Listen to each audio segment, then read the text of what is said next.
नीलोत्पल मृणाल की ये novel dark horse एक अनकही दास्तां साहित्य अकादमी युवा पुरस्कार से सम्मानित पुस्तक है। ये नोवेल दिल्ली में रहकर यूपीएससी की तैयारी करने वाले छात्रों के जीवन पर आधारित है। तो आइए इसकी समरी शुरू करते हैं। अभी सुबह के 5 ही बजे थे। विनायक बाबू जल्दी जल्दी नहाकर तैयार हो रहे थे। आज उन्हें अपने बेटे संतोष को रेलवे स्टेशन छोड़ने जाना है। संतोष, जो अपनी कॉलेज की पढ़ाई पूरी कर अब दिल्ली में आईएएस की कोचिंग करने जा रहा है, सपनों में ही सही अपने बेटे को आईएएस ऑफिसर बनता देख आज उसके माता पिता बहुत खुश हैं। तैयार होकर और नाश्ता करके संतोष के पिताजी उसे रेलवे स्टेशन छोड़ आते हैं और संतोष अपनी ट्रेन में बैठकर दिल्ली रवाना हो जाता है। दिल्ली में रेलवे स्टेशन पर उतरकर संतोष लोगों से पूछकर मेट्रो स्टेशन पहुंचता है और फिर मेट्रो से उतरकर ऑटो पकड़कर पहुंच जाता है मुखर्जी नगर। मुखर्जी नगर दिल्ली की वो जगह है जो कि आईएएस की कोचिंग के लिए प्रसिद्ध है। अब संतोष अपने सपनों के नगर मुखर्जी नगर में खड़ा था। चारों तरफ सफल विद्यार्थियों के पोस्टर ही पोस्टर लगे हुए थे। 10-15 मिनट तक खड़ा होकर संतोष भी इन पोस्टरों में अपना चेहरा देखने लगता है। कुछ देर बाद वो अपना फ़ोन निकालकर एक नंबर डायल करता है। हेलो, हाँ राय साहब, हम संतोष बोल रहे हैं। यहाँ मुखर्जी नगर पहुँच गए हैं, बत्रा सिनेमा के सामने खड़े हैं, संतोष ने कहा। अरे बस 10 मिनट रुकिए, हम आते हैं, ऐसा कहकर राय साहब ने फ़ोन काटा। संतोष की राय साहब से मुलाकात बोकारो में एक शादी समारोह में हुई थी। राय साहब ने तभी संतोष को अपना पता ठिकाना बताकर और अपना नंबर देते हुए कहा था कि यदि उसका दिल्ली में आने का मन हो और आईएएस की तैयारी करने का मन हो तो ज़रूर बताइएगा। राय साहब का पूरा नाम कृपा शंकर था। वे मूलतः यूपी के गाजीपुर से थे और अभी पिछले 5 साल से मुखर्जी नगर में तैयारी करने के लिए रह रहे थे। कृपा शंकर ने इलाहाबाद विश्वविद्यालय से एमए और बीएड कर रखा था। अभी पिछले साल ही अपने तीसरे प्रयास में राय साहब ने आईएएस की मेंस की परीक्षा दी थी। कृपा शंकर के झड़ते बालों और तेजी से लटकती झुर्रियों के कारण ही उसके सभी साथी उन्हें राय साहब कहकर बुलाते थे। राय साहब अपने पहनावे से 2000 साल पुराने कोई मॉडल से लगते थे। वे संतोष को लेकर अपने रूम चले गए जो कि नेहरू विहार में था। राय साहब के कमरे में घुसते ही संतोष को एक ऐसी गंध आई जिसे उसने पहले कभी महसूस नहीं किया था। सामान सारा अस्त व्यस्त पड़ा था। कुल मिलाकर कमरे की हालत खस्ता थी, जिसे देखकर संतोष ने मन ही मन सोचा, सचमुच तपस्या कर रहे हैं लोग यहाँ। अब राय साहब और संतोष की बातें होने लगी।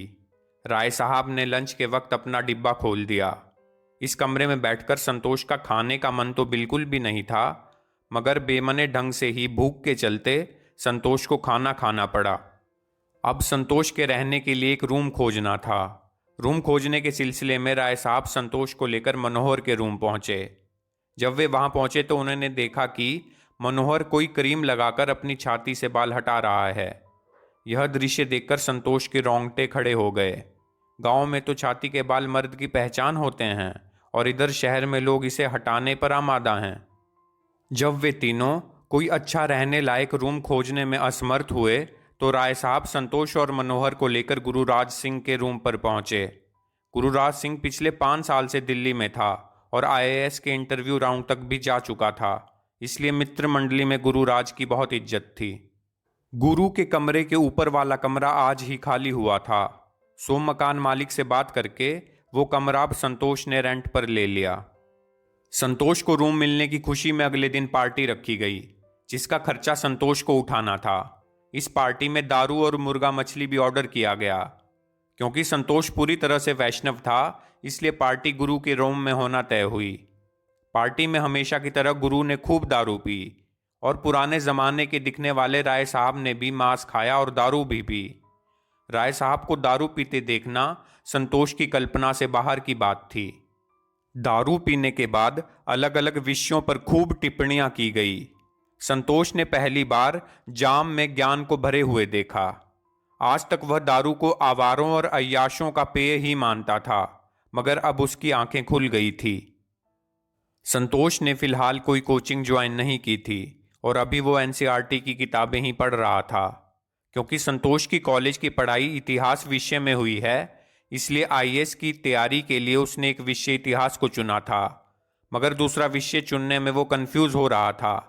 राय साहब ने उसे समाजशास्त्र रखने को कहा। कोचिंग में एडमिशन लेने के लिए राय साहब संतोष को लेकर बत्तरा सिनेमा के पिछले वाली गली की ओर निकले। वहां लोक सेवक मेकर नाम का एक कोचिंग इंस्टीट्यूट था। रिसेप्शन पर एक सुंदर सी लड़की बैठी थी जिसका नाम था मनमोहिनी वर्मा। लड़की ने उन दोनों का गर्मजोशी से मुस्कुराहट के साथ स्वागत किया। सुंदर लड़की की मुस्कान को देखकर संतोष और राय साहब दोनों मोहित हो गए। वे दोनों इस कदर मोहित हो गए कि जब रिसेप्शनिस्ट लड़की ने उनसे विषय के तौर पर पब्लिक एड और सोशियोलॉजी का कॉम्बिनेशन रखने को कहा तो संतोष पूरी तरह से उसकी बातों में आ गया और उसने इन दोनों सब्जेक्ट का कॉम्बिनेशन ही रख लिया। संतोष ने कोचिंग की पूरी फीस भर दी। अब वो पूरे मन से पढ़ाई में जुट जाना चाहता था। कोचिंग जाने का एक खूबसूरत बहाना भी उसके पास था। खूबसूरत बहाना यानी कि मनमोहिनी वर्मा। संतोष की कोचिंग का पहला दिन था और पहली क्लास थी समाजशास्त्र की, जिसे पढ़ाने आए दुखमोचन मंडल सर। दुखमोचन सर का पढ़ाने का ढंग संतोष को खूब पसंद आया। मनमोहिनी वर्मा द्वारा सुझाए गए सब्जेक्ट कॉम्बिनेशन को लेकर संतोष खुश था। 3 दिन तक क्लास करने के बाद संतोष ने एक दिन अचानक मनोहर को फोन लगाया। संतोष दरअसल उससे छाती से बाल हटाने वाली क्रीम का नाम जानना चाहता था। मनोहर ने हेयर रिमूवर क्रीम का नाम उसे बताया। संतोष ने अपनी छाती के सारे बाल हटा दिए, यहाँ तक कि अपनी मूछें, जो कि संतोष के गांव में बाप के जिंदा रहते कभी नहीं काटी जाती थी, वो भी काट ली। संतोष को देखकर ये आसानी से समझा जा सकता है कि मुखर्जी नगर में कुछ लोग तैयारी करने आते हैं और कुछ लोग तैयार होने। मनमोहिनी के प्यार का असर संतोष पर खूब चढ़ने लगा था, मगर प्यार में आपे से बाहर होकर एक दिन संतोष ने जब मनमोहिनी को रात के 2 बजे कॉल लगा दिया तो अगले दिन मनमोहिनी ने संतोष को डांट दिया और ऑफिस में खूब हल्ला किया। मनमोहिनी ने संतोष से कहा कि तुम जैसे लड़के खुद को समझते क्या हो? लड़की ने बस हंस के बात कर ली तो बस। मैं यहाँ नौकरी करती हूँ और सभी से हंस के बात करना मेरा पेशा है। मनमोहिनी से प्रेम प्रसंग खत्म होने के बाद अब संतोष का दिल विदिशा पर आने लगा। विदिशा जो कि कोचिंग क्लास में संतोष के साथ ही पढ़ती थी। विदिशा और पायल दोनों सहेलियां थी। स्वतंत्र जिंदगी जीने वाली खुले विचारों की लड़कियां थी। मुखर्जी नगर में ही दोनों की मुलाकात हुई थी और अब वो रूम पार्टनर थी। पायल मनोहर की भी दोस्त थी, इसीलिए उसकी पहचान संतोष से भी हो गई थी। पायल ने बहुत से लड़कों को अपना दीवाना बना रखा था और वे उनसे अपना काम भी निकलवाती थी और फिर सेंटी हुए लड़कों के बारे में दोनों सहेलियां आपस में बात करके खूब मजे लेती थी। जैसे जैसे दिन गुजरने लगे वैसे वैसे संतोष को समझ में आने लगा कि उसने लड़की के चक्कर में गलत सब्जेक्ट कॉम्बिनेशन ले लिए हैं। ऐसे ही एक दिन राय साहब का बर्थडे आया। शाम को पार्टी होनी थी। मनोहर पार्टी में पायल को भी ले आया। पायल जो कि खुले विचारों वाली लड़की है, उसने पार्टी में सबके साथ दारू और सिगरेट पी। राय साहब और संतोष ने पहली बार किसी लड़की को दारू पीते हुए देखा। राय साहब की बर्थडे पार्टी में जावेद खान भी आया। जावेद खान सभी से परिचित ही था, बस वो संतोष से कभी नहीं मिला था। जावेद खान मूलतः बिहार के छपरा जिले के एक गांव का रहने वाला था। पढ़ाई में अव्वल था। जब इंटर पास किया तो पिता चल बसे। खेती करने लायक कुछ जमीन थी। स्नातक करने के बाद फिर सिविल की तैयारी करने के लिए जिंदगी का जुआ खेलने वो दिल्ली आ गया था। यहाँ पढ़ाई के साथ साथ बच्चों को ट्यूशन भी पढ़ाता था।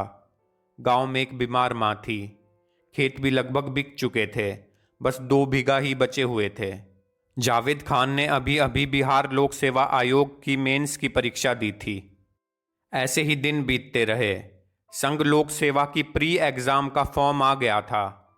फॉर्म भरने के बाद अब सभी मस्ती छोड़कर पढ़ाई में जुट गए थे। यूपीएससी प्री का एग्जाम हो गया। सभी ने अच्छे से प्री का एग्जाम दिया। एक दिन जब पायल ने राय साहब से नोट्स मांगे तो राय साहब बहुत खुश हो गए। वे पायल की तरफ आकर्षित होने लगे। मगर जब उन्हें लगने लगा कि पायल उनके प्रेम प्रस्ताव को ठुकरा देगी, तो राय साहब ने पायल को अपनी बहन ही बना लिया, ताकि पायल के जरिए कम से कम दूसरी लड़कियों से तो बात हो सके। आखिरकार प्री का रिजल्ट भी आ गया। संतोष, मनोहर और राय साहब तीनों फेल हो गए।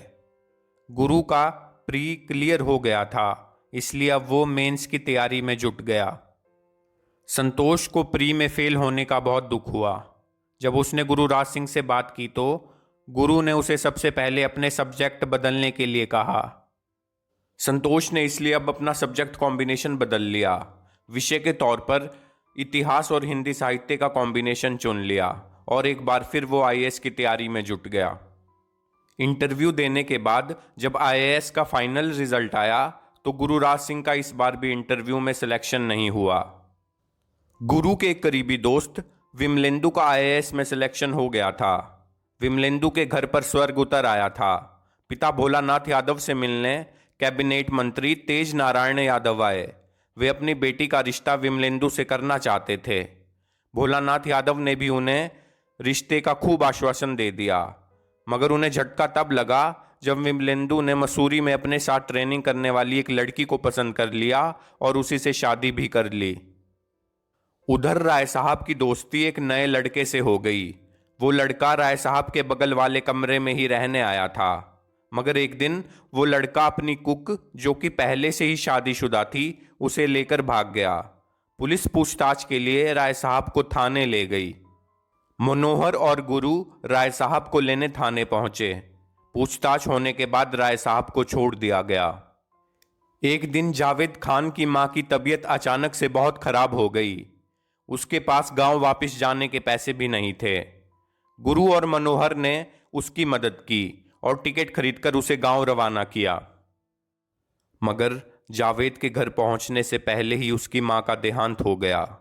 जनाजे को सुपुर्द खाक करने के बाद जावेद जब घर लौटा तो उसका मोबाइल बजा। बिहार लोक सेवा आयोग का अंतिम परिणाम आ गया था। जावेद हाकिम बन गया था, मगर मां के जिंदा रहते उसके सामने ही जावेद ये सपना पूरा नहीं कर पाया था। अगले साल का यूपीएससी का प्रीलिम्स आ गया। इस बार गुरु ने फॉर्म नहीं डाला क्योंकि ये उसका अंतिम अटेम्प्ट था और उसने एक साल रुक जाना ही ठीक समझा। संतोष जैसे तैयार बैठा था। इस बार उसने पढ़ाई में कोई भी कसर नहीं छोड़ी थी। प्रीलिम्स की परीक्षा हो गई। संतोष का एग्जाम अच्छा गया था, सो वो मेंस की तैयारी में जुट गया। मगर इस बार इतिहास से परीक्षा देने वाले विद्यार्थियों की दुर्गति हो गई। सबसे ज्यादा परिणाम लोक प्रशासन से आए थे। संतोष, राय साहब और मनोहर तीनों का एक बार फिर से प्रीलिम्स नहीं हुआ। क्योंकि राय साहब का ये अंतिम अटेम्प्ट था, इसलिए उनका दिल्ली का अध्याय अब खत्म हो गया था। राय साहब अब दिल्ली छोड़कर जा रहे थे। यह बहुत भावुक क्षण था। मुखर्जी नगर आए लड़कों का बिना अपने सपने लिए बस अपने लाए सामान के साथ वापस बेरंग लौटना सबसे ज्यादा कठिन समय होता है। जाते समय राय साहब ने कहा कि आईएएस हमारे भाग्य में ही नहीं था। दारू, मुर्गा, सिगरेट से लेकर पुलिस थाना सब देख लिया। इसी तरह की बातों और ठहाकों के बीच राय साहब ने दिल्ली से विदा ली। समय मुट्ठी से रेत की तरह फिसलता जा रहा था। मुखर्जी नगर में साल कैसे गुजरता है पता ही नहीं चलता। मुखर्जी नगर का संपूर्ण कालचक्र प्रीलिम्स, मेंस और इंटरव्यू के बीच घूमता रहता है। संतोष को भी पिताजी ने दिल्ली से घर वापस बुला लिया था, मगर संतोष एक एक महीना बढ़ाते बढ़ाते दिल्ली में रुका हुआ था। विदिशा भी दिल्ली छोड़कर अपने घर वापस चली गई। उसके घर वालों ने उसकी शादी किसी इंजीनियर से तय कर दी थी। मनोहर और संतोष ने विदिशा से विदा ली। एक और प्रीलिम्स की परीक्षा आ गई। गुरु हमेशा की तरह प्रीलिम्स को लेकर आश्वस्त ही था। वो वैसे भी इससे पहले 2 बार इंटरव्यू राउंड तक जा चुका था, मगर इस बार गुरु का प्रीलिम्स भी क्लियर नहीं हुआ। ये सुनकर मनोहर को भी विश्वास नहीं हो सका। गुरु दारू पीकर बेसुध पड़ा था। मनोहर का भी प्रीलिम्स नहीं हुआ था। जब उसने संतोष को कॉल की तो उसका नंबर आउट ऑफ रीचेबल ही आ रहा था। मनोहर को फिक्र होने लगी कि संतोष ने कुछ उल्टा सीधा तो नहीं कर लिया। मगर जब वो संतोष के रूम पर पहुंचा तो उसने पाया कि उसका रूम खाली है। मनोहर ने समझ लिया कि संतोष का प्रीलिम्स नहीं हुआ होगा और इसलिए वो गुस्से में गांव वापस लौट गया होगा। मगर एक दिन जब आईएएस का फाइनल रिजल्ट आता है तो मनोहर संतोष का चेहरा कोचिंग के सफल विद्यार्थियों के लगे पोस्टर में देखता है। उसे यकीन नहीं होता। संतोष तो डार्क हॉर्स साबित हुआ। मनोहर ने गुरु को फोन करके बताया। डार्क हॉर्स मतलब रेस में ऐसा घोड़ा जिस पर किसी ने कोई दाव न लगाया हो, जिसके जीतने की कोई उम्मीद न हो, मगर आखिर में जो सबको पीछे छोड़कर जीत जाए। रिजल्ट आने के बाद संतोष आकर गुरु और मनोहर से मिलता है। संतोष ने उनसे माफी मांगी और उन्हें बताया कि प्रीलिम्स के रिजल्ट से बाद उसने चुपचाप बिना किसी को बताए अपना कमरा बदल लिया था और वो मेंस और इंटरव्यू की तैयारी में जी जान से जुट गया था। अब कहानी सीधे 6 साल बाद जाती है। 6 साल बाद मनोहर, जो कि अब मोतिहारी में सबसे बड़ा सीमेंट व्यापारी था, अपने घर में टीवी देखते हुए न्यूज चैनल पर एक राष्ट्रीय पार्टी की ओर से प्रवक्ता को देखता है। यह गुरु था। मनोहर, जिसकी अब शादी हो चुकी है, अपनी पत्नी से कहता है, देख लो एक और डार्क हॉर्स। सीमेंट के बहुत बड़े व्यापारी मनोहर की आंखों में पानी आ गया था। उसे गुरु की कही एक बात याद आई कि जिंदगी आदमी के दौड़ने के लिए कई रास्ते देती है। जरूरी नहीं है कि सब एक ही रास्ते पर दौड़ें। जरूरत है कि कोई एक रास्ता चुन लो और फिर उस ट्रैक पर दौड़ते रहो। रुको नहीं, दौड़ते रहो। क्या पता तुम किस दौड़ के डार्क हॉर्स साबित हो जाओ। हम सबके अंदर एक डार्क हॉर्स बैठा है। जरूरत है उसे दौड़ाए रखने की जिजीविषा की।